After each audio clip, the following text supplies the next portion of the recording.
New Japan Pro Wrestling G1 Climax 31 Block A action continued today in one of my favorite cities. Y'all know what it is, Osaka.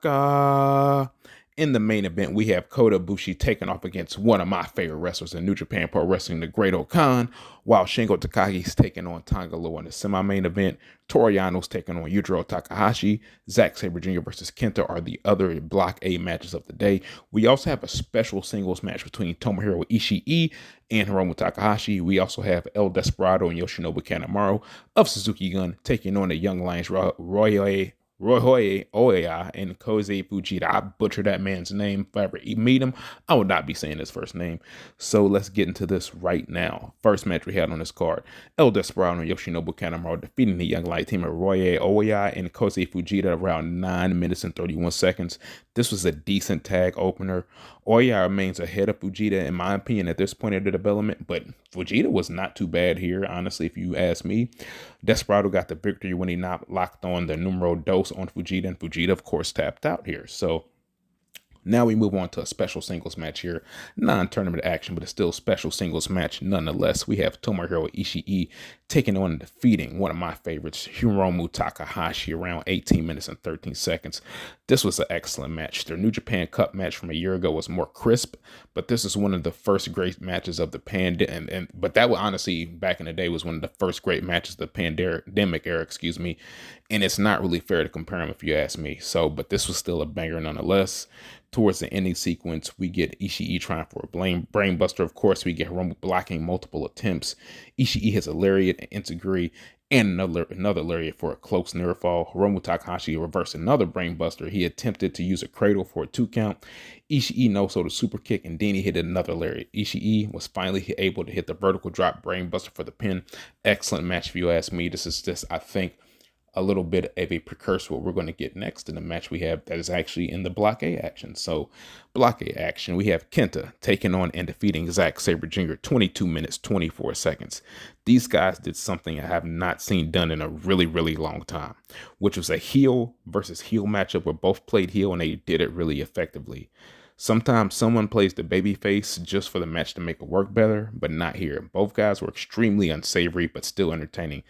To say this was a great match, in my opinion, is an understatement. So towards the ending here, we get them trading palm strikes. We get Kenta blocking a PK attempt, Sabre blocking a GTS and using the ankle lock on Kenta's left leg that had been worked over throughout the match.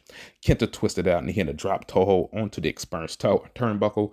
He then caught DSJ into the GTS, got the pinfall for the win. Like I said, great match right here. Go out of your way to check this match out right here. This was a fucking banger.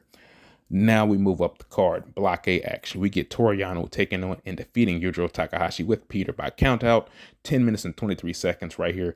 If you ask me, all of Toriano's matches, whether it be G1 or otherwise, should be under 10 minutes or under 5 minutes if you ask me. This was 5 minutes comedy stretched across 10 minutes, which, yeah, that's going to be hit or miss for me. Maybe it's a huge miss for me. So we end up getting Yujiro going out. They went out to the floor. Yujiro tried to handcuff Yano to the barricade. Yano escaped. He crawled under the ring. Yujiro went to crawl on the ring. Yano, of course, emerged, got back in. Yujiro crawled out with his hands cuffed behind his back. He couldn't beat the count in. Yano stole the count out win. So it is what it was, man. Like I said, if you ask me, Yano matches should be 5 minutes or less, but that is what it is. Similar to some people's sexual encounters. Hey, but that's neither here nor there. And we have the penultimate match of the show, Block A action. Shingo Takagi taking on and defeating Tanga Loa with Jado. 19 minutes and 8 seconds right here. This was Shingo doing his best NWA World Heavyweight Champion 80s match right here. He gave Loa a ton of offense before finally flipping it over to the end. This was really a very good match right here. So among the ending sequences, we get Shingo blocking a powerbomb with a Hurricane Rana. Then he was able to hit a pumping bomber. They exchanged strikes. Loa actually hit a nice headbutt to the chest of Shingo. Shingo blocked the ape shit again and hit a GTR into the ropes. Shingo hit the last of Dragon, got the pinfall victory. The World Heavyweight Champion racks up another, 2 points in his G1 Climax exodus. So now we're moving up to the main event of the show. Kota Ibushi taking on and defeating Great Okan 20 minutes and 22 seconds. If you ask me, this never really reached the level of a great New Japan main event. A good match, but in all honesty, it was overshadowed by the previous bout, if you ask me. So we get Kota Ibushi trying to attempt multiple Kamigoyes. We get palm strikes. We get Okada, dodging the Kamigoye here. And then towards the end, we get the iron claw from Great Okan onto the knee of Kota Ibushi. Ibushi's able to block the Dominator. He hits a V trigger. Then he hits the Kamigoye. Gets the pinfall right here. So if you ask me, it was a good match. It was a solid match. But like I said, the match before, this overshadowed it, if you ask me, man. So that's pretty much, putting a bow on day 13 of Block A action, or the day 13 of G1 Climax Block A action. My recommended matches of the show, I actually have 4 right here.